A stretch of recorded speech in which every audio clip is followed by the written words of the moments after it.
اعوذ باللہ من الشیطان الرجیم بسم اللہ الرحمن الرحیم۔ میرے معزز سامعین و ناظرین، السلام علیکم ورحمۃ اللہ وبرکاتہ۔ مسلسل درس قرآن آپ سماعت فرما رہے ہیں، سورہ بقرہ کی تفسیر آپ سماعت فرما رہے ہیں۔ گزشتہ آیت میں آپ نے حضرت ابراہیم علیہ السلام کی ایک دعا کا ذکر سنا کہ انہوں نے رب کی بارگاہ میں عرض کی، یا اللہ میں نے کعبہ بنا دیا ہے، اب کعبے کو بسانے والا بھیج دے۔ چنانچہ آپ نے اللہ کی بارگاہ میں نبی آخر الزمان محمد الرسول اللہ صلی اللہ تعالی وسلم کی تشریف آوری کی دعا مانگی اور یہ دعا کی کہ یا اللہ میری ہی نسل سے وہ ظاہر فرما، میری ہی اولاد میں وہ تشریف لائیں، یہ شرف بھی مجھے حاصل ہو۔ چنانچہ حضرت اسماعیل علیہ السلام کی اولاد میں حضرت اسماعیل علیہ السلام بھی بیٹے ہیں حضرت ابراہیم علیہ السلام کے، آپ کی اولاد میں ہی اللہ تعالیٰ نے نبی آخر الزمان صلی اللہ تعالیٰ علیہ وسلم کو ظاہر فرمایا۔ جب آپ دعا فرما چکے، اللہ تعالیٰ نے اگلی آیت میں جو ذکر فرمایا، اللہ تعالیٰ نے اہل کتاب سے ذکر فرمایا جو اپنے آپ کو یہ ظاہر کرتے تھے کہ ہم دین ابراہیمی پر ہیں اور ہم حضرت ابراہیم علیہ السلام کے بہت ماننے والے ہیں، ہم ان کی عزت کرتے ہیں، ان کا احترام کرتے ہیں۔ اللہ تعالیٰ نے یہاں اہل کتاب کو اور مشرکین کو اور بت پرستوں کو یہاں پر ایک اور بات یاد دلائی۔ اللہ تعالیٰ نے ارشاد فرمایا، وَمَن يَرْغَبُ عَن مِّلَّةِ إِبْرَاهِيمَ، اور وہ جو منہ پھیرے ابراہیم علیہ السلام کے دین سے، إِلَّا مَن سَفِیہَ نَفْسَهُ، مگر جو احمق ہو، بیوقوف ہو اپنی ذات میں، وہی شخص ملت ابراہیمی سے اپنا منہ پھیرتا ہے۔ حضرت ابراہیم علیہ السلام نے خانہ کعبہ تعمیر فرمایا۔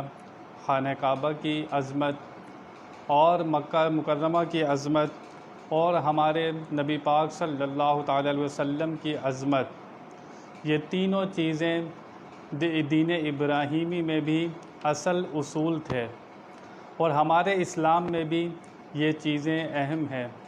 خانہ کعبہ کی عزت کرنا، اس شہر کی عزت کرنا اور نبی پاک صلی اللہ تعالی وسلم کی نبوت کو ماننا۔ اہل کتاب یہ تینوں چیزوں کا انکار کرتے تھے، حضور کی نبوت کو نہیں مانتے تھے، ایمان نہیں لاتے تھے اور خانہ کعبہ کو نہیں مانتے تھے اور شہر کی عزت نہیں کرتے تھے۔ تو اللہ نے فرمایا جو منہ پھیرے ابراہیم علیہ السلام کے دین سے، ان چیزوں کی عزت، اہمیت، ان کو ماننا دین ابراہیمی میں بھی تھا، تو اللہ تعالیٰ نے دین ابراہیمی کا ذکر فرما کر ہمارے نبی پاک صلی اللہ علیہ وسلم جو شریعت لے کر آئے، جو اسلام لے کر آئے، ان دونوں کے اندر بتایا جا رہا ہے کہ یہ چیزیں ان میں بھی اہم تھیں اور ہمارے نبی پاک صلی اللہ علیہ وسلم جو دین لے کر آئے ان میں بھی یہ چیزیں اہم ہیں۔ آپ کی نبوت کو ماننا، خانہ کعبہ کو ماننا اور شہر کی عزت۔ چنانچہ اہل کتاب ان تینوں چیزوں کے منکر تھے۔ اللہ نے فرمایا تو تم جو دعویٰ کرتے ہو ہم دین ابراہیمی پر ہیں، تو تم کیسے ہو سکتے ہو؟ تم تو ان تینوں چیزوں کا انکار کرتے ہو۔ حالانکہ ابراہیم علیہ السلام نے کعبہ شریف تعمیر فرمایا، حضرت اسماعیل علیہ السلام ان کے مددگار رہے۔ چنانچہ تو یہ جو تم دعویٰ کرتے ہو کہ ہم دین ابراہیمی پر ہیں، تم اپنے دعوے میں جھوٹے ہو۔ اور اللہ نے فرمایا دین ابراہیمی کا وہ شخص انکار کرے گا جو بڑا احمق ہوگا، بڑا بیوقوف ہوگا۔ اللہ نے صاف بتا دیا جو عقل مند ہوگا وہ دین ابراہیمی کی بھی پیروی کرے گا۔ ہمارے نبی پاک صلی اللہ تعالی وسلم جو شریعت لے کر آئے، جو دین لے کر آئے، جو اس کی پیروی کرتا ہے وہ حضرت ابراہیم علیہ السلام کی دین کی پیروی بھی کرتا ہے۔ لیکن جو ہمارے نبی کی پیروی نہیں کرتا، ان کی نبوت کو نہیں مانتا، ان کا کلمہ نہیں پڑھتا، وہ دین ابراہیمی کو ماننے والا ہرگز نہیں ہو سکتا۔ یہاں پر یہی بتایا جا رہا ہے، جو انکار کر دے، نبی آخر الزماں کا کلمہ نہ پڑھے، ان کا غلام نہ بنے، ان کی فرما برداری نہ کرے، وہ دین ابراہیمی پر نہیں ہو سکتا۔ اور وہ شخص بڑا احمق ہے جس نے زمانہ پا لیا نبی پاک کا اور نبوت کو مانتا نہیں ہے، بڑا احمق ہے۔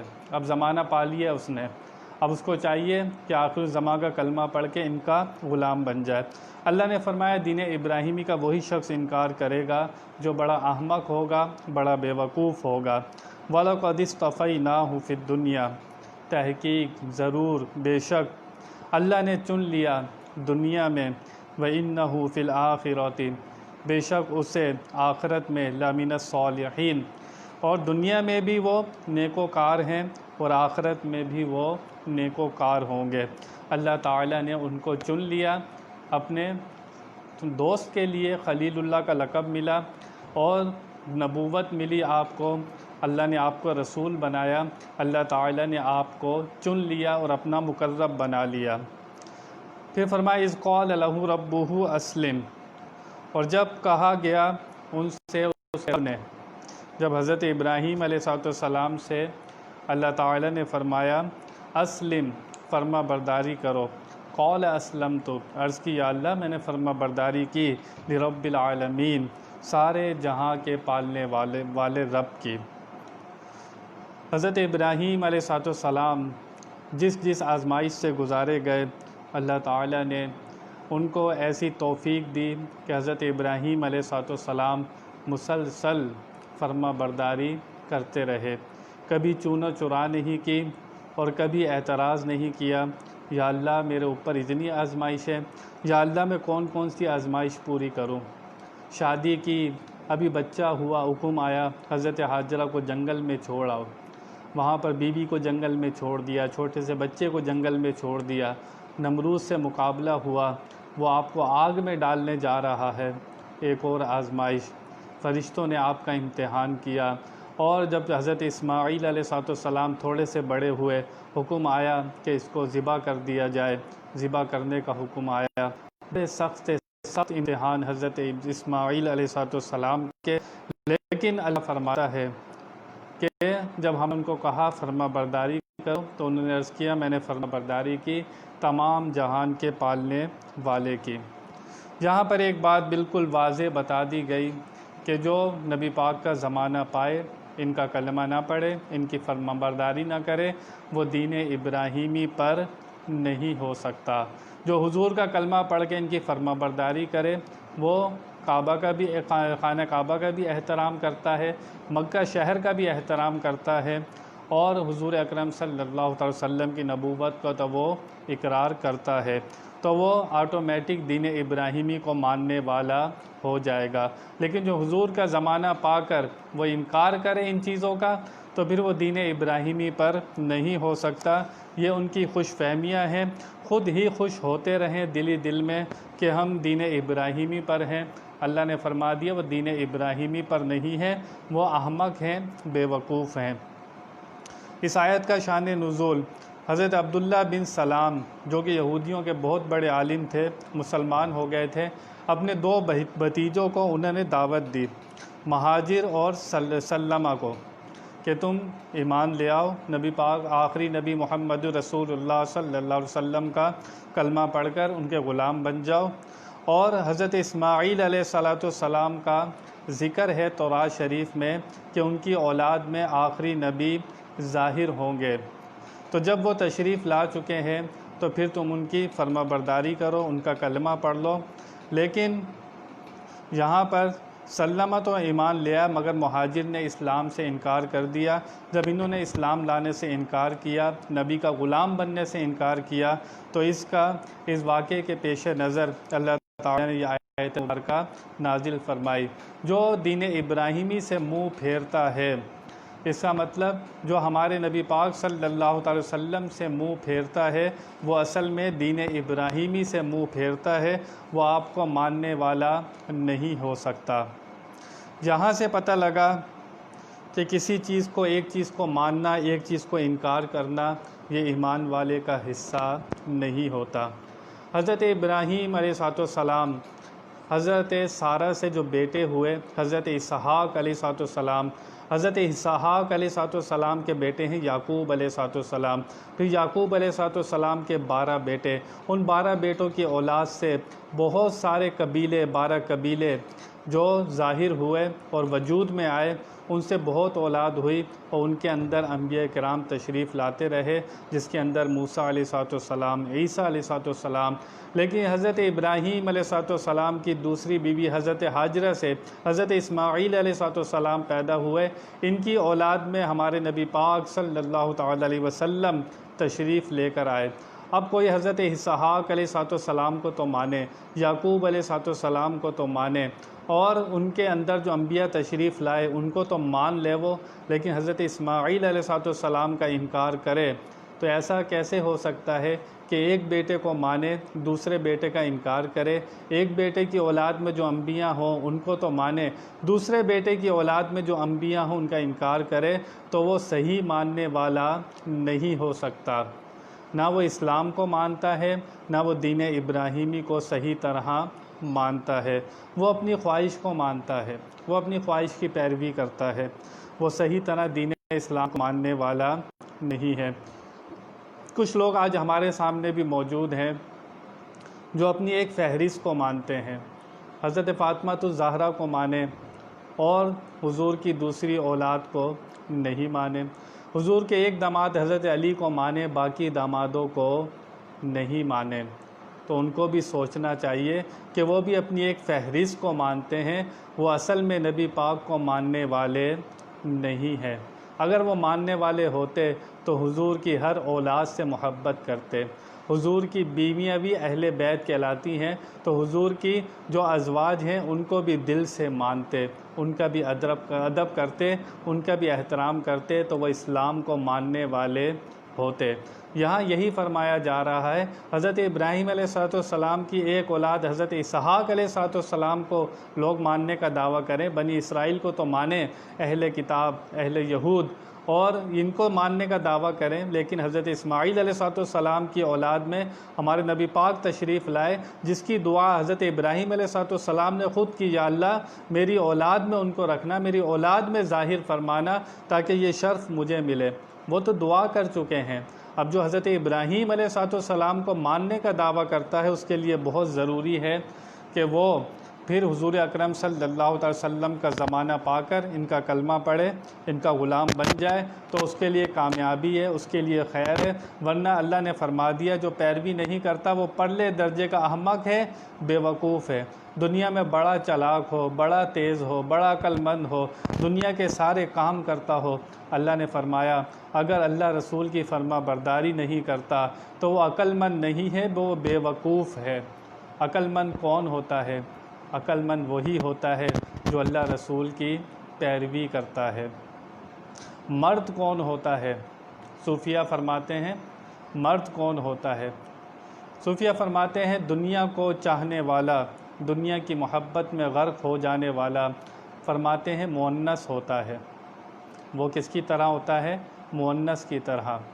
آخرت کا چاہنے والا، صرف جنت کی محبت رکھنے والا، جنت بھی مخلوق ہے، اور آخرت کی تمنا، آخرت کی محبت کرنے والا، آخرت کو صرف چاہنے والا، وہ مخنث ہوتا ہے۔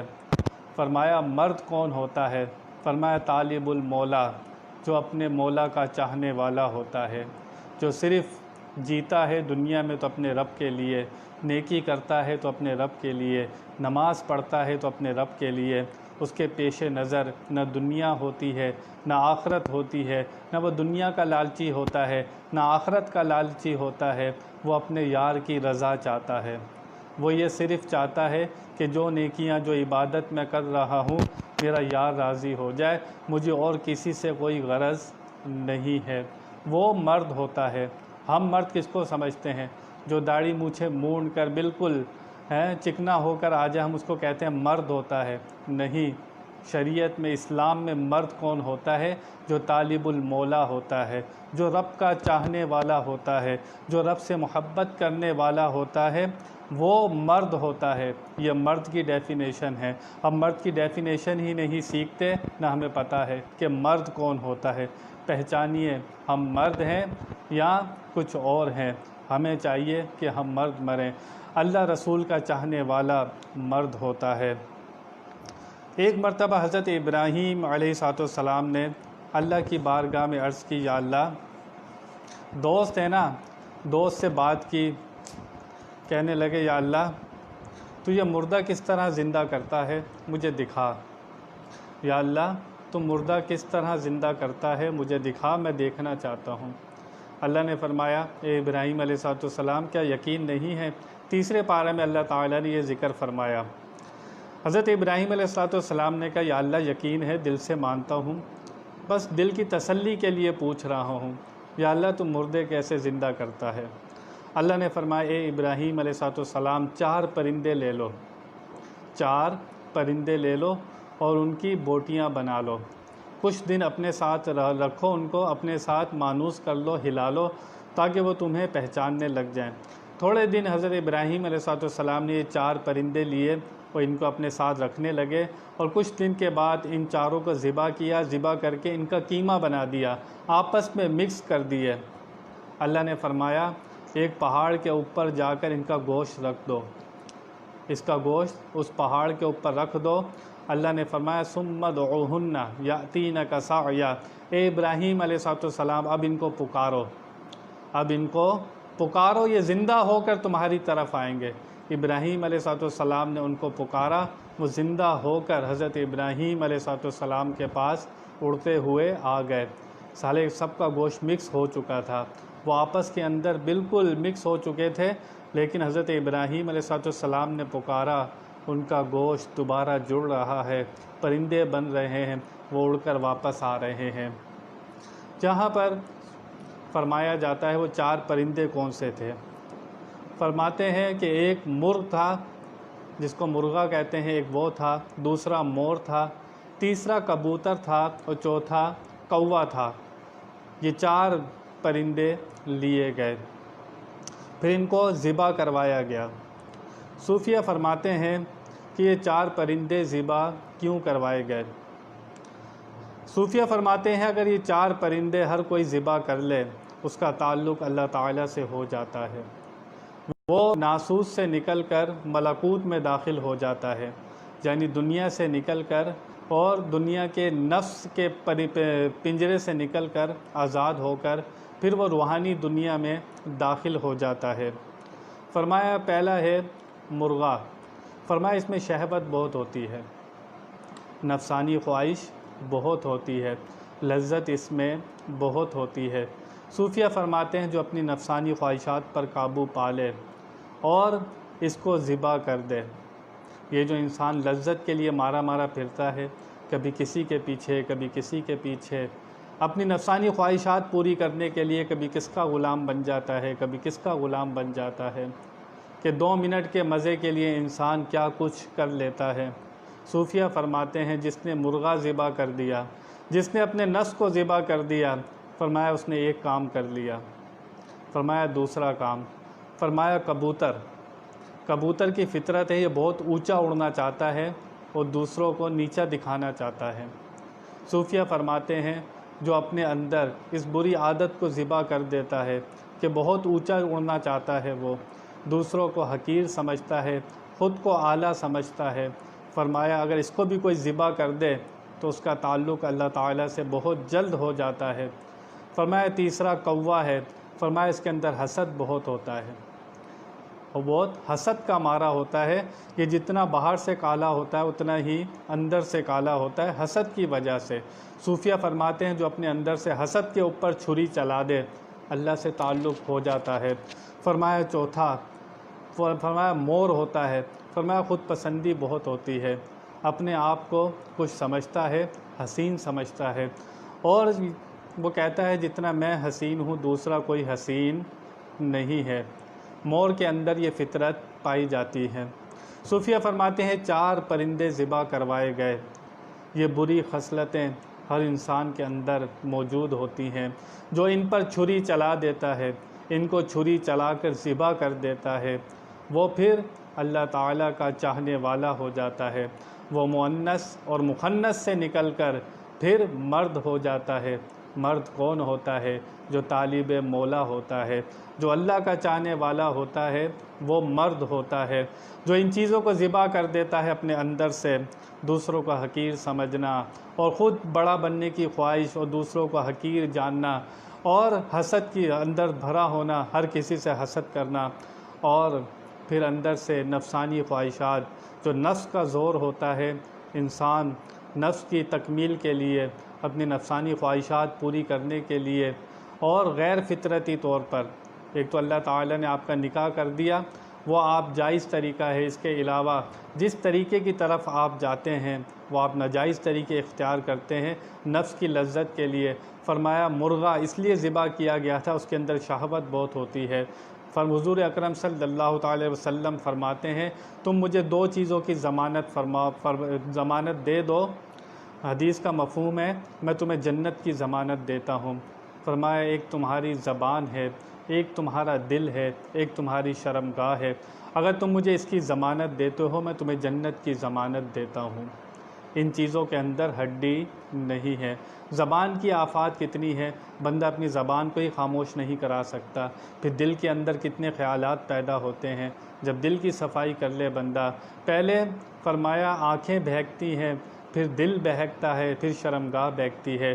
اس لیے حکم دیا گیا حضور مومن مردوں اور مومن عورتوں کو حکم دے دیجئے کہ اپنی نگاہیں جھکا کر رکھیں، کیونکہ برائی یہیں سے شروع ہوتی ہے۔ انسان جب بری چیز کو دیکھتا ہے پھر اس کا دل اس کی طرف مائل ہوتا ہے، پھر دل مائل ہونے کے بعد اس کی شرمگاہ اس طرف مائل ہوتی ہے۔ اس لیے فرمایا کہ برے منظر دیکھنے سے بچو، بری جگہ جانے سے بچو اور برے خیال سے بچو، اور ایسی جگہ سے بچو جہاں پر تم ایسی کوئی بری چیز دیکھو جو تمہارے لیے فتنے کا سبب بنے اور تمہارے اندر نفسانی خواہشات کا عروج ہو اور نفس کو طاقت ملے، ایسی جگہ جانے سے بچو۔ انسان کو چاہیے کہ وہ طاقت نفس کو نہ دے، اپنی روح کو دے۔ روح جن چیزوں سے طاقت پکڑتی ہے انسان کو وہ کام کرنے چاہیے۔ نفس کیڑوں کے لیے ہی، یہ مل کر مٹی میں مر کر مٹی میں مل جائے گا، لیکن روح انسان کی ہمیشہ زندہ رہتی ہے، اور روح جتنی طاقتور ہوتی ہے انسان اتنا ہی طاقتور ہوتا ہے۔